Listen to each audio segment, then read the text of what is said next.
Listen and subscribe to The Table of Truth on iTunes, Spotify, Stitcher, and Google Podcasts. Welcome, everybody, to Blerdlines. This is your man, Cam. With me, as always, is... Call me Mr. Tibbs or Josh. As well as... the professor, the mad scientist, the one who will save humanity by reining it in. We're destroying it all, either one. Whichever comes first. Sadly, it's the same thing. Yeah, there's not a difference. And we are here talking about The Last of Us. It just concluded. The tight, episodes, I want to say? Nine episodes?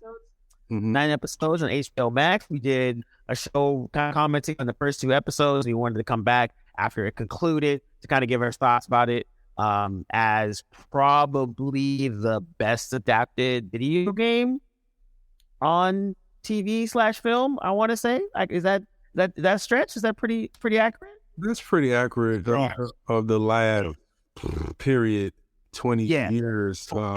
At least the last 20 years. Yeah, if there may be some that we're not thinking of, but they on your hand you can count them. Yeah, no, completely true. I thought trash. Yeah, I had to make sure I rewatched just the ending just before, but it's kind of interesting because I already knew the ending, so I was more curious on how it was going to play out. It felt kind of anticlimactic, I want to say. I mean, it was, but it kind of just felt kind of like, it's like, oh, tension, and then it just kind of ended. Yeah, I think so. I'll say, actually, before I talk about the episode specific, thought about another recent video game adapted TV series that was the exact opposite, which was Netflix's Resident Evil. So you actually watched it. I didn't even watch it. I actually wasted time that I can't get back. There's a parallel universe where I didn't decide to watch that show, and I wonder if that version of me is in a better place mentally. But anyway, The Last of Us. You're right. I think the closing moment. I also knew how the first game ends, and I didn't know where to expect in terms of how they were going to get to that point in the TV series, because aside from knowing those basic things like how Joel and Ellie meet and the general story, obviously you have to play through the game to know some of the other details, which I haven't. So it was very surprising that they kind of stuck to the very beat for beat narrative of the game, and the ending itself was less of a cliffhanger. It was a cliffhanger, but I thought it was a good cliffhanger because on the one hand, it didn't drum up any action in terms of what we're looking forward to. Oh, the next set of obstacles or villains or whatever, that stuff. But it did continue what the first season was so good at, which was it ended with a very quiet character moment. And Good point. I thought that was bold, first of all, on the part of the writing. Ended that way. A HBO TV series that's supposed to be about an apocalypse with monsters running around. It chose to resolve its main arc about 30 minutes into that episode, with the last 20 minutes being devoted to this quiet character apotheosis, where in the last moment, despite all the things that they built with each other, Joel, for the audience, should not be trusted, because he clearly, spoiler alert, is not being very truthful with Ellie. after the fact. So yes, you're right. It was very anticlimactic in an action sense, but I think that what I've noticed about this series in each episode is that it's less about the action as much as the character choices that lead to that action.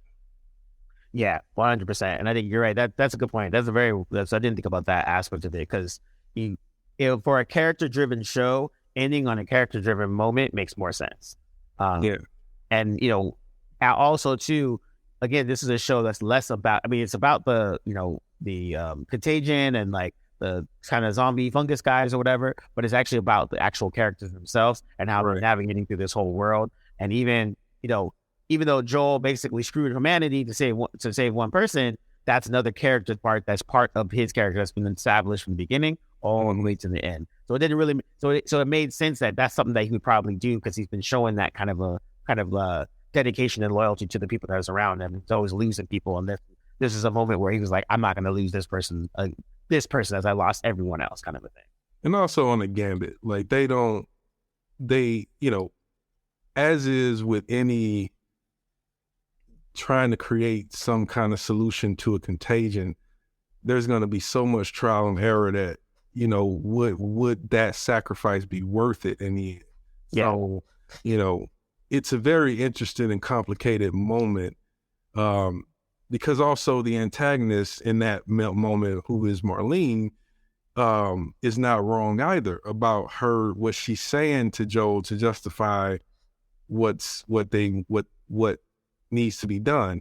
And so these character moments are what really made this first season shine through. Even in the episodes where there was more action, it was the character moments that held on, that kind of gripped you the most. In the episode with the big boss cordyceps jumbo monster that comes out the ground, you barely register that, versus the moment you find out little Sam has been bitten. Yeah. And Ellie instantly tries to help him to know obviously the next morning to unfortunate results. Yep. But it's in everything that happens after that. And so, but that happens in an episode where there's a lot of genre action going on. Yep. No, it's definitely true, because the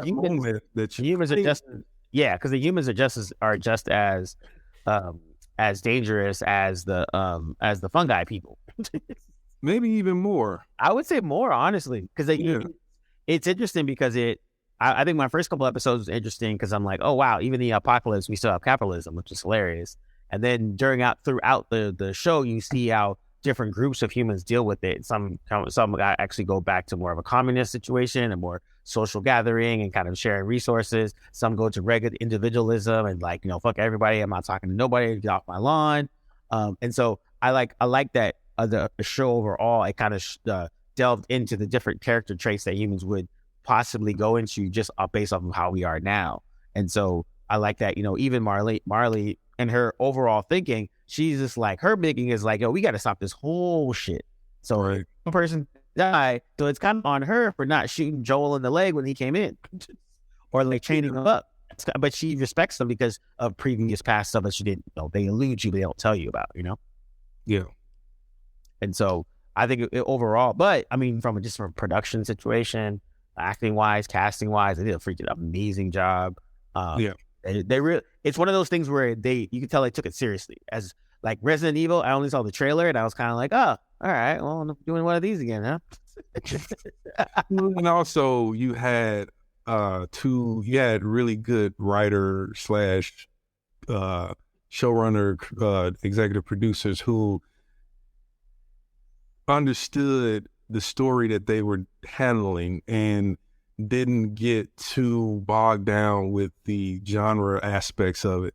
I always talk about, and this is easy comparison, how after the first 3 seasons of the show, Fear the Walking Dead were really good because it was doing all the things that the Walking Dead was it couldn't do at that point, which is be a more contemplative show that doesn't focus on 100 characters running from 100 zombies, but more so the slow and quiet end of the world, how it kind of creeps up on you.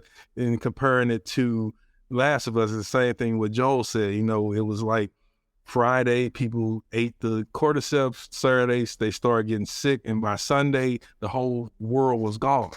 Yeah, you know, like it's that quick. And so, you know, this show didn't spend an entire season with Joel and Ellie fighting against the cannibals, or or like, it doesn't focus on those things, because once you kind of get into that, you establish that is something that's happening in this world and the horror behind it. Then you got to kind of continue on with building your characters and their reactions and how they're getting out of that situation. And what does that affect because each encounter leaves a lasting mark on them. Yeah. And by the end of that last episode, which is kind of, it's interesting that Marlene is like, how did you guys do it? It's like, she's like, I had like 5 armed men protecting me and I still almost died. Yeah. Getting to this spot. And so, it was a great show. I think one of my favorite episodes was the Left Behind episode with her friend Riley. That episode was great. Obviously the Bill and Frank episode 3 was really, really well written. Just really extremely well written hours of television. Mm-hmm. I agree with you. I think the Bill and Frank episode stood out. I think the Riley episode stood out. The tentpole episodes that sort of give you a better latch onto the framework of the series did what they were supposed to do. Like, you want more. You invest in the characters. You sort of, as someone who didn't play the video game and went into this blind, you invest in those characters really fast. Yeah. And I would say that I'm surprised at the kind of it's getting a great reaction, but I would think, because to me this is the type of horror that the genre should aspire to, because the first 2 episodes are so gnarly and freakish, and especially just coming out of the COVID pandemic, that it's like they didn't even have to go back to that kind of level of horror. It just stays there in the air throughout the rest of the episodes. Like, for example, in the second episode, when they in the Jakarta scene, I went back and watched the first episode, and there's a scene in the scene, the very opening scene. I'm catching all these things that when you watch just to watch for the first time, you don't pay attention to. The fact that Joel forgot to pick up the pancake mix, the fact that Tommy is eating chicken wings instead of, and they're ultimately they don't eat any bread or anything that might have the cordyceps in it. They eat eggs and bacon.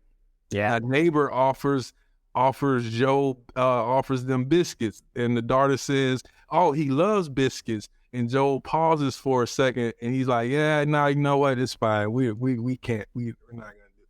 So there were all these things that were just they were right there. Just such a great example of good writing that's building it. But mention that to say, in the second episode, in that first episode, there's a scene where when they're eating breakfast, and I think there's an announcement on the radio about what's happening in Jakarta.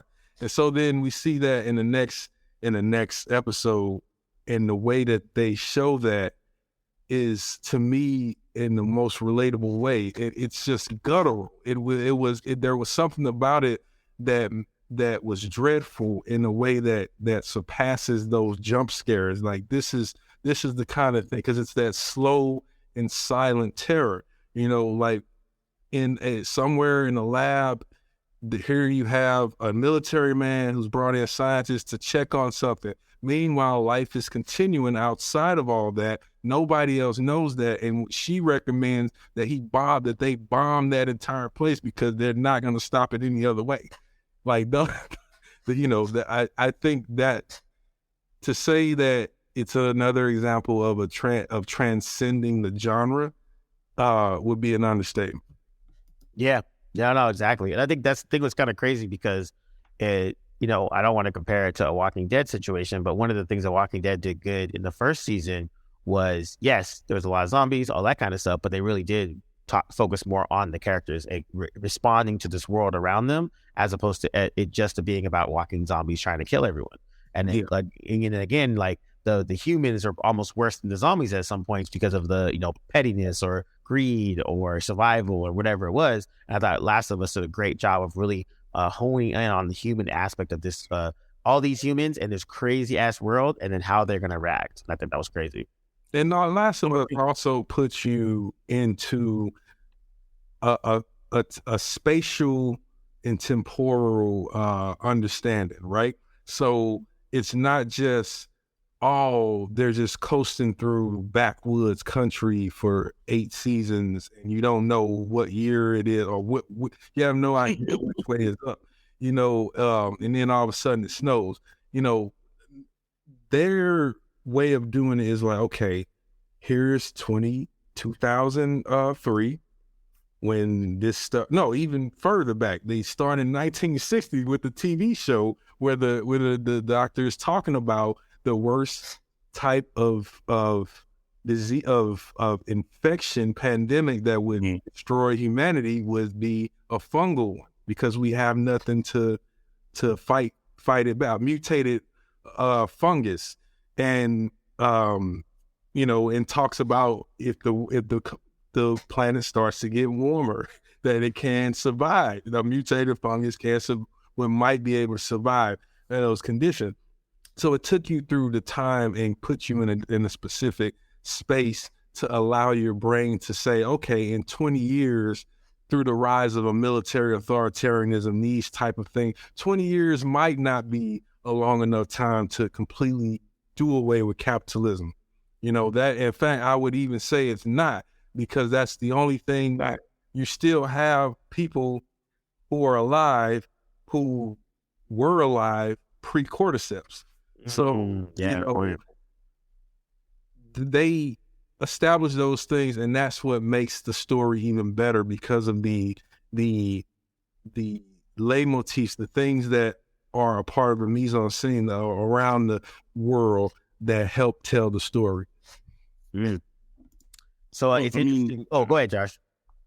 Sorry. Yeah, I was going to say, I think the thing that jumps out for me to follow your comparison to Walking Dead is when it focuses on the characters and not gimmicky nonsense, these stories can be really good. Like, I think when Walking Dead was at its best was when it honed in on the stuff that Kirkman sort of honed in on in the books. Like, nobody was safe. You don't really see too many shows where your main characters could buy it at any point.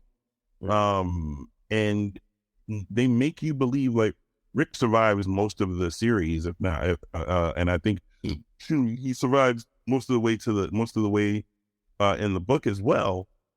But you kind of don't, like, they do a really good job of making you feel like that could or could not be.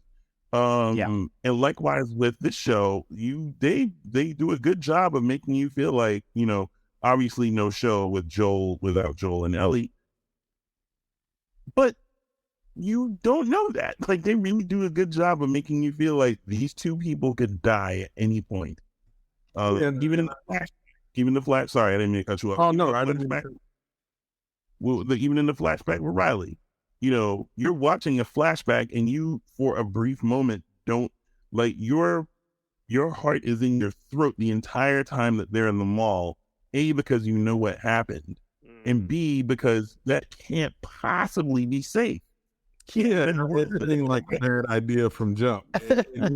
Yeah. It's a dark mall. It's huge. It's Yeah. in the smack dab in the middle of the ruins of the pandemic, of what the cordyceps destroyed, of the old world. And yeah, you're right. It is totally. And I think, to your point, what they did well, unlike The Walking Dead, is it wasn't this idea. They didn't try to fool us into believing that with these tricks that Joel and Ellie were going to die. What they did was just continue to show how dangerous their trick is. They're going to get hurt. They're going to have these situations, but at the same time, they're going to meet people who they're going to attach themselves to. And unfortunately, those people are going to be lost to them. Same happened with Tess. You know, even though Ellie had known Tess for that long, she didn't want to leave her. You know, and then Sam and Henry and Bill and Frank, and even though Ellie never met Bill and Frank, you know, just seeing how Joel reacted to finding out that they had committed suicide, it affects her in a visual way. So it definitely pushes us to, we keep in that very good way that Ellie and Joe are not safe, meaning, yes, because they're the protagonists, they might not die. We know that. We're smart.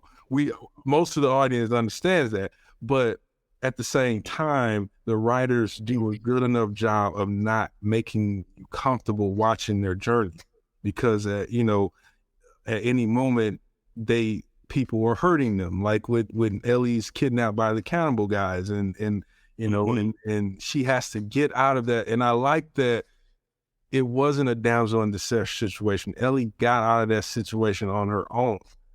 Yeah. Joel ends up coming right at the right moment, but at the same time, Ellie saves herself. Yes, she got out of that all on her own. Yeah, and she saved him through her own ingenuity, but also applying the things that he had previously taught her. So everything so it's that classic example of this thing needs to build to this, to this, to this, till you get to that end. That's why when you can have a last shot, a last moment of a series like this, not be a cliffhanger of someone raising a knife and then it cutting to black, or, you know, some highfalutin thing like that. It can be a character moment where Ellie simply asks Joel a question and his answer speaks volumes, not necessarily to her, but to us.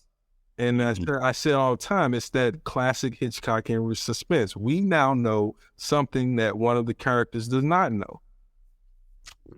Yep, there you go. No, that makes sense. And I think now, so it's interesting too, because I was actually curious to see if they were going to do the first game as the first season, or were they going to try to chop it up or extend it? And I thought that was actually a good choice to not do that and just keep the first season as the first game, which means now we have our second season, which is a time lapse. And they already said that if Bella Ramsey wants to play, the role of Ellie, it's like it's hers unless she doesn't want to do it. It's on her basically. Which I think she's 19 though. She's not actually 14. So yeah, it makes sense. I could make it work. It could work. Give her some, she could get a little buffer or something like that. She'd be all right. Yeah, and just act her age. I mean, she was acting like a 14-year-old, which they said she was a 14-year-old. But, you know, I think that makes sense. And Last of Us Part 2 hasn't come out yet, the video game, right? That's... it did. It came out 2020. They just re-releasing it on PS5. Yeah. So I was looking that up. Like, essentially, Last of Us is like one of the most re-released games. Yeah, it came out released on like PS3. I think. Yeah, I think three. So they've been re-releasing it literally almost every console with every engine, because they just did it with PS5, and it looks it's totally different from the game on PS4. You look at it and it's like they literally made a new game. For it. Like they literally made, that's how good that game has been. And I don't think there's another game, maybe Grand Theft Auto, Maybe Yeah. Grand Theft. Yeah, in fact, it is Grand Theft Auto because Grand Theft Auto was released first. 5 was released first on PS2? PS3. 3. Okay. Then it was released on re-released on PS4, and then the birth of Grand Theft Auto Online, and now it's re-released in PS5. Yeah, see, that's crazy. But yeah, I think so. If they stick with that, then it might get to what we talk about of just having a beginning, a middle, and an end, and be done. Like having two seasons of Last of Us, but two really well done quality seasons, I think is a better situation. They were talking about doing Last of Us 3, the video game, and that got shelved as they kept re-releasing the other ones. So it might actually just be like a two and done thing. And honestly, that would be pretty dope because it has a full complete story. So I don't think you need to like put the fillers in or anything. That really just get in, tell a good story, and get out. And this is a thing where the whole Ellie possibly being the key to a cure is a MacGuffin. So you should know, most people should know, or you should think that they're never going to solve that issue. Like the series will end with the cordyceps fungus still having wrecked humanity. It's just because it's not about that. It's about how these characters have survived and how they live this new reality. And that new reality isn't going to go away. Even though it was destroyed overnight, it takes way longer to rebuild civilization than it does to destroy it. Yeah, so and I think that the cure thing is a classic MacGuffin trope. I think it'll be really interesting what they do for season 2 and how people respond to it. Because I think by that time, I think a lot of people that watched the show have now gone back and probably played the game. And so like this one was kind of like. This one was like, oh, I heard it was a game. I'll just check it out. And then now, but with the ending, I could definitely see more people being like, nope, go back. Because now they re-released on PS5 and all that kind of stuff. So season 2 could be quite interesting. I think, like I said, just from a technical aspect of it, from how they portrayed all the fungi, the cordyceps and all that kind of stuff, it's actually super, super dope. So, that's pretty much all I got for Last of Us. I enjoyed it. I was like, not my genre, but I was like, I'm in. And honestly, I think it's because it was character driven, not genre driven. I think that's probably the reason why I enjoyed it, where it wasn't about, jump cuts and scary thingies, people hopping out and like all blood and guts. It was literally about humans being shitty to other humans and trying to figure out not to be so shitty. Yeah, in a world that is falling apart. Mm-hmm. Yeah, exactly. Josh, you got anything else? Nope. Good show. Thumbs up. Yeah, what else can you say about it? I mean, it's a great show. I agree with what you said. I think if 2 or 3 seasons is all, if it is what's needed to tell this story, then let's get in and get out. Because I'd rather it be a great 3 seasons than great 3 seasons and then shitty 3 more seasons on top of that, and then by the time it ends, we forgot how great it was. Yeah, not the Walking Dead. I'm sorry.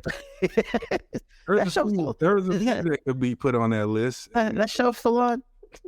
No, it's actually done until the Carol Darrell show called whatever other thing that he tried to do. Is that actually going to happen? I think AMC is really trying to push that. Like that's why a lot of the finale got a lot of flack, because they said it was just like setting up a bunch. It was just all setting up a bunch of shows. Like that's the whole pretty much. From what I read, the actress that plays Carol was like, "Nah, I'm not doing it no more. You crazy? I'm done. I'm doing this for 13 years." Well, I wouldn't be surprised. I mean, and I don't blame her, and because there's nothing more to tell from that story. They're not a romantic interest. They're not like. They're great friends, but again, it's where do you go from there? Like it's just not something that I think if they had done that maybe after like a season 5 where those two left the show and then they went to a whole nother location and were trying to survive, maybe I'd be interested in. But at this point, no. I think doing any more Walking Dead is holding up. I forget the actor's name. The actor who plays Daryl. I think it's holding up. Norman Reedus.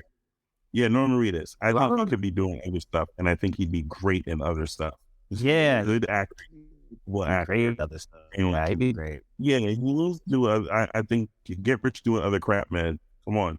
Well, he did I'm sure made quite a buck doing that Death Stranding game. That was a pretty oh yeah, true. It was a pretty big popular game, and they've re-released it a few times too.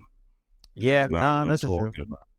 But you can do some good stuff. I think you're right. It's one of those things where if he's freed from the shackles of Walking Dead, might be able to do some good stuff. Because every year I'd be like, that show's still on. That show's still on. My other one that's like that is The Flash. The Flash ending this year, so finally they're all gone.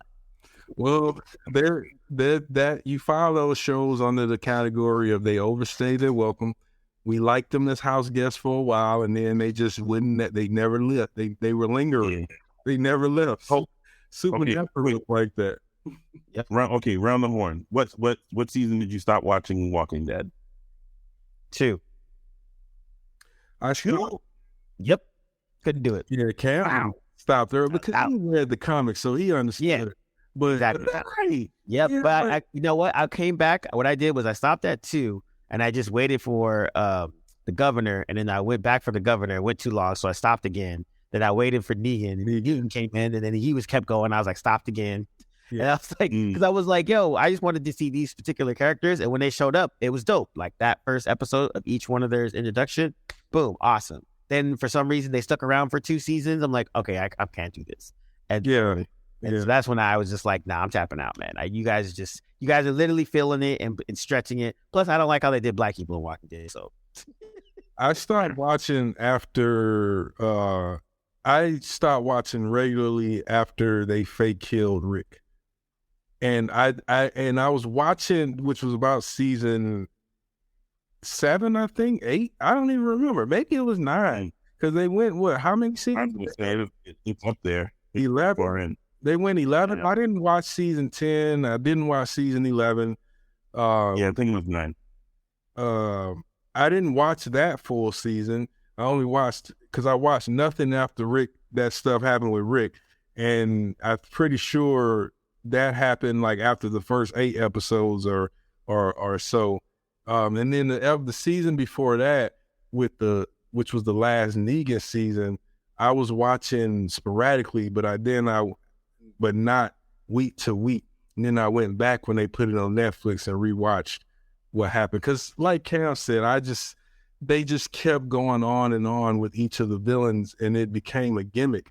And so each season was like, like it took literally Negan's name is mentioned at the end of the clip of the mid-season finale of like season 5 or 6. I think it was 6. That's right. Or 5. And then go ahead, Josh. Where you start watching? All right. I want to say whatever season it was where they introduced Negan. I was dating someone and I kept telling her there's something coming, there's something coming, there's something coming. You should keep watching. And so I didn't realize that meant that I'd be watching. So I waited for them. I waited for them to kill Glenn. Was it Abraham? What? Say again? I said they botched that. Well, they botched that because they kind of halfway fake almost killed him, like 5 or 6 episodes before. Yeah, that's what I mean. Yeah. Yep. Then killed him for real, terrible, but in the terrible way that he went out in the books. Then took out Abraham with his butt out on hollow because the way that he died in the books was way more impactful, in my opinion. But they gave that death to Tara's girlfriend, the girl that was, because he died. Abraham dies when he gets shot through in the comic book. When he gets shot, he gets arrow like Dwight, and he's still talking as the. I shouldn't laugh. He's still talking as he goes down, and his words start to slur. His eyeball poked out. He doesn't realize what's happening.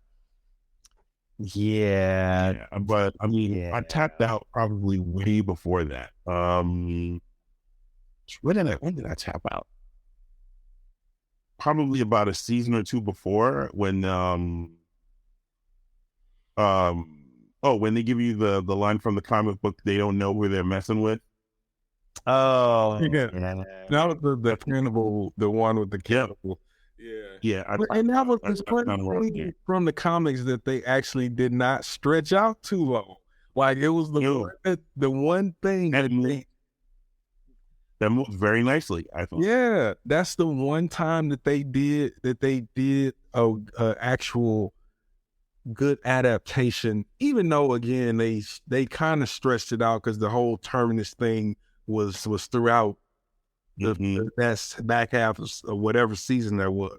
But in terms of it, like going after they meet the cannibals, it going on and on for a whole 2 seasons and a half, that didn't happen. And I was glad that didn't happen. But they added so much more with the wolves, and every time you looked around, there was some new gimmick villain out there. Yep, exactly. That's when I was just like, nah. Every time I would like peep in just to see if I should look at it, nah. But you know, as we went on a whole tangent about Walking Dead, my bad, that was my fault. You opened that door. Last of Us was great. We're glad we watched it. Can't wait for season 2. I'm glad people got into it. It's awesome. Pedro Pascal single-handedly holding up multiple networks. Yeah, on his shoulders. It's on his shoulders. On his shoulders. But you know what's interesting? Someone pointed this out. The man has not been in a bad TV series. Nope. As a starring role, he has a bunch of guest starring and like in the background roles of just like so many shows. Someone did a YouTube thing. I'll send you guys. Oh yeah, he does. Yeah. He was in Buffy, but in an episode of Buffy the Vampire Slayer. Dude, working, man. That man was working hard before he got putting in work. I salute him. But yeah, this is Blerdlines. Thanks for hearing us rant, and we'll talk to you guys soon.